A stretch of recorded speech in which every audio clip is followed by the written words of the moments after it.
Hello, grandchildren. Today's chapter 3 of The City Under the Back Steps. Remember, Jill and Craig are in an anthill. They got shrunk way down to the size of ants.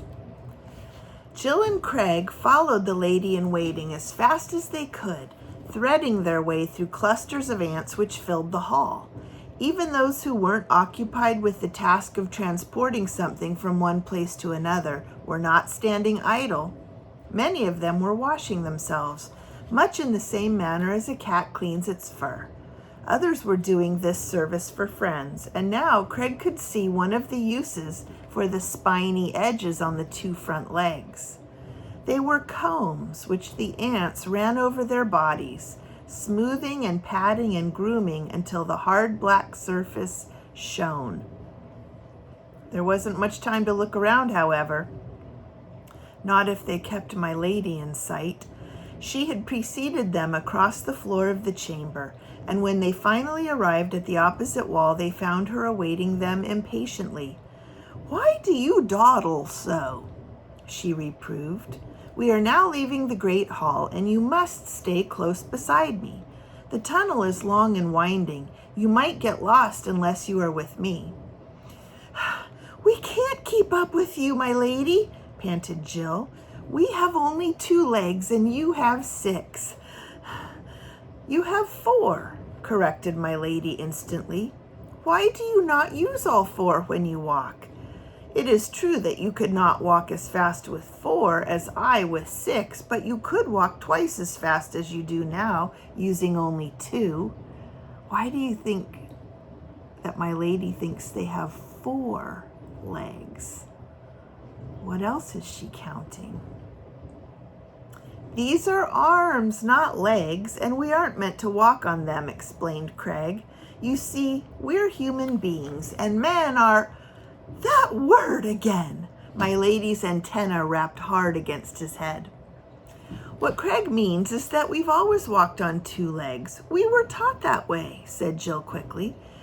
We'd have to learn to walk on 4, and we'd be awkward and slower than ever while we were learning." "That's right," said Craig. "It would be just the same as you trying to learn to walk on 2 legs. You probably couldn't even do it." "Is that so?" My lady's antennae lifted scornfully.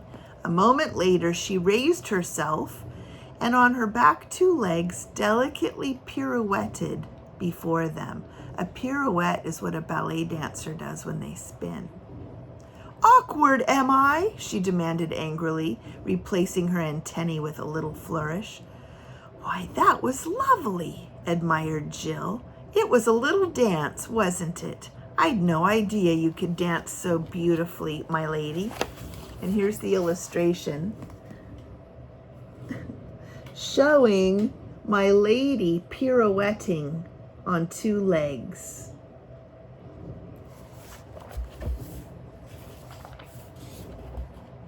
"Sometimes I wish that dancing and grace were accomplishments to be admired," admitted my lady, and it seemed for a moment that she was no longer quite so haughty. "But of course they aren't. We must eat without being eaten and take care of the babies. Those are the only things that count. Anything else is of no importance." She seemed to have forgotten the beginning of the argument, for she tapped Jill gently and ordered, "Follow me. Her Majesty will be ready to receive you soon." "You sure flattered her," muttered Craig as they ran along the passageway. "I sure did," agreed Jill promptly. "And it would be a lot better if you did too, until we get out of here." Flattering is when you give someone compliments, usually to get something from them.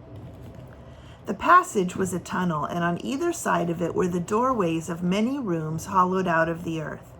In order to keep within sight of my lady, there was no time to stop to see what the rooms contained, but from some of them they had an impression of activity within. "I don't know why they always have to run," panted Craig. "Why can't they ever walk?" But even had she been able to do so, Jill was too breathless to answer. At last, my lady stopped at a doorway. "This is the royal chamber, but Her Majesty is not quite ready for your audience," she told them. "We must wait. Here, stand to one side so you won't be in the way of the royal nursemaids as they leave." As she spoke, a black ant, holding a small white object in her mouth, scurried past them and disappeared down the tunnel. A second later, another ant, carrying a similar burden, darted from the room to follow the first. My lady had placed a foreleg firmly around each child to keep them out of the way. But by peering over the rough edges, they could see into the room. On the earth floor, a small procession moved slowly from left to right. It was headed by an ant considerably larger than the others. Contrary to the general custom, this ant was not running, but was proceeding at a more leisurely pace. As she walked, she occasionally dropped one of the round white objects, which the nursemaids carried past them. These were snatched up by one of the dozen or more smaller ants making up the procession, who immediately carried it out of the door. "What's going on?" demanded Craig. "What are they doing?" "Her Majesty is laying eggs."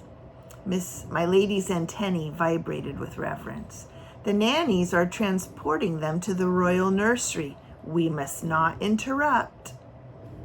"My, she's going to have lots of little princes and princesses, isn't she?" marveled Jill. "If they all hatch, that is." "These will not be princes and princesses," my lady told her, "but workers. The queen is the mother of all of us. Only she lays the eggs from which we all come." "How does she know these will be workers, not princesses?" demanded Jill in surprise. "I cannot answer that question," admitted my lady. "That is a royal secret." "So she's the one who made us shrink up this way," said Craig bitterly. "Something's happened to her wings, and it serves her right. I'm glad she lost them."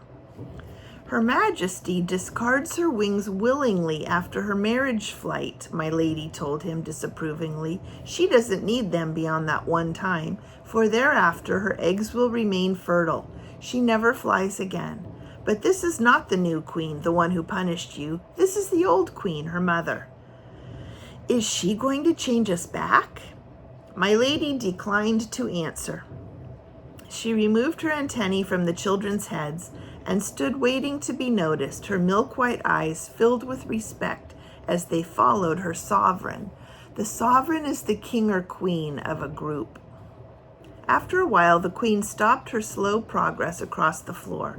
Obviously, for the time being, she had finished depositing eggs, and the few remaining nurses now rushed forward to administer to her.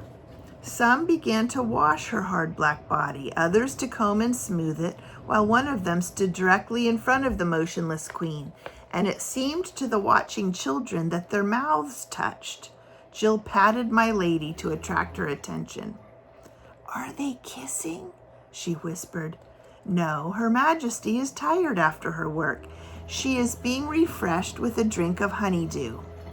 Craig stared as hard as he could, but he could see no cup or receptacle which might hold a refreshing drink. He wished that Jill would ask my lady to explain what she meant. He didn't like to ask her himself, not in the presence of the queen from whom they were about to ask a favor, for no matter what he said to my lady, it seemed to be the wrong thing. But Jill didn't ask, and no one explained matters to him. After a moment, the ant in front of the queen stepped aside, and my lady, signaling to the children to wait where they were, stepped forward. She bowed deeply. Then she and the old queen touched antennae, conferring together. When I say antennae, it means more than one. If I say antenna, it means one. "Why don't they hurry?" Craig asked Jill in an impatient tone. "I don't trust my lady. For all we know, she may be filling the queen with all kinds of stories about us." "Shh," said Jill quickly. "It's all right," he assured her. "They can't hear us unless they've got their antennae on you. Cricket said so." Eventually, my lady bowed, and taking leave of the queen, hurried back to the children. Her Majesty is ready to receive you now. Remember your manners, if mashers have such things. Bow when you are presented and speak only when she asks you a question." She led them forward, and they both managed a bow, which my lady must have considered acceptable, for she did not rap them chidingly on the head. Nothing happened for several minutes. The queen stood silently, studying them out of her 3 pearly eyes, and they in turn stared at her. Close at hand, she did not look so much larger than the other ants as she had appeared from a distance. It was only her abdomen which was much larger and was distended on every side so that it looked like a huge balloon. The abdomen is the 3rd part of her body. She has her head, her thorax, which is the middle part, and her abdomen is the back part, and it was really swollen up. Can you think what's in there? Why is her abdomen so big? Despite the frenzied polishings of her ladies, her black skin seemed to be lacking in luster. That means it wasn't as shiny as the other ants. And Craig remembered that she was supposed to be very old. Remember? 17 years old. Maybe that was the way ants showed their age. They lost some of their shiny color. Her face, like those of her subjects, was without expression of any kind, so he had no idea what kind of an impression they were making on the old queen, and she stood motionless for such a long time that he wondered if she had forgotten that they were there. Perhaps the milky eyes were staring through instead of at them. Finally, however, she reached out and delicately placed a royal antenna on each side of their heads. "I have never seen a masher before," she confessed. "I find you most extraordinary, as well as pitiful." Since Jill seemed better able to get along with the insects than he, Craig had resolved to let her do the talking. But this was too much. No ant, queen or otherwise, was going to pity him. That's where you sort of feel sorry for someone, but not in a caring way. "You don't need to waste pity on us," he said. "It's you ants who ought to be pitied." Ooh, he shouldn't talk to the queen that way. My lady, standing a respectful distance behind, moved close enough to kick him soundly on the shins for his impudence, but Her Majesty did not seem so upset. "Really? Ordinarily, you have your huge, ponderous size in your favor, but reduced as you are, you seem to me quite inferior. You have only 4 legs, we have 6. You have 2 eyes, we have 5. You have no antennae at all, poor things, so you must be always losing your way. And how you're able to communicate with one another or find food, I can't imagine. Besides, your skin doesn't look very durable. I doubt if it will hold up very long and must be very poor protection. How many stomachs do you have?" "Only 1, Your Majesty," said Jill quickly, before Craig had time to answer. This is the illustration showing the children talking to the queen. And there's other ants watching. Maybe the lady in waiting is at the end. And there's a tunnel that they walked through to get into the chamber. "There now, see?" The queen waggled her antennae sympathetically. "You can eat only for yourselves. You can't share your good food with your friends, and that makes for selfishness. Yes, now that I've seen you reduced to a proper size, it's quite plain that mashers have only brute strength to fall back on, and brute strength can be overcome by brains. Not in my time, perhaps, but in the time of my great-great-great-great-grandchildren, ants will survive mashers. There's no doubt about that." "People have brains too," cried Craig quickly. "People are smarter than ants, lots smarter." "People?" fluttered the royal antennae uncertainly. "People is the right name for what you call mashers." "Ah, have they brains enough to change you back to the size you were before you incurred my royal daughter's disfavor?" asked the queen. She seemed more teasing than angry, and Craig had the unpleasant feeling that she was laughing at him. "No, your majesty," said Jill, frowning at Craig in the hope of making him keep quiet. "Only your majesty can do that." "Oh, you are wrong," the queen assured her. "It is my royal daughter, the new queen, who created this change in you, and so only she can do anything about changing you back again." "Could we see her, please?"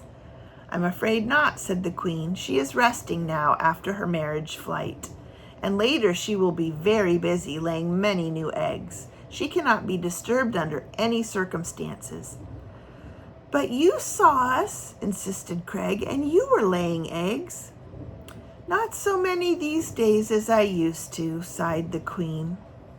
"True, no one has criticized, but I realize my end is near. That is why we have a new queen to help me. I will continue doing what I can up to the hour of my death, but on my daughter depends the growth of the city, and the city is the only thing that is important." "Not to us," began Craig, but stopped as my lady kicked him again. "Please, your majesty," pleaded Jill, "something else is important to us. We want to be changed back and go home. I've already explained that only Her Highness can make this transformation." It was evident that the queen was growing tired, for her antennae were beginning to tremble. "And if you go back to your former home the size you are now, the other mashers won't recognize you. They'll annihilate you without even noticing it. Probably step on them accidentally. But I do feel responsible in a way, since it was my daughter who brought you here, so I shall permit you to remain. You shall be pets and stay with Cricket." "I won't be a pet," yelled Craig. "I won't." To his amazement, Her Majesty nodded approvingly. "Well spoken," she declared. "These mashers have some ant-like qualities after all. Very well, my lady. They shall be workers, both of them. Now take them away and see to everything, for I am tired." Wow, they're going to be workers for the ant city now. This should be interesting. I would sort of call this book science fiction, because even though it's not true, and it is fantasy fiction, which could never happen, it's teaching us some true science about ants and ant colonies. So you're going to learn some true things about ants. See you later.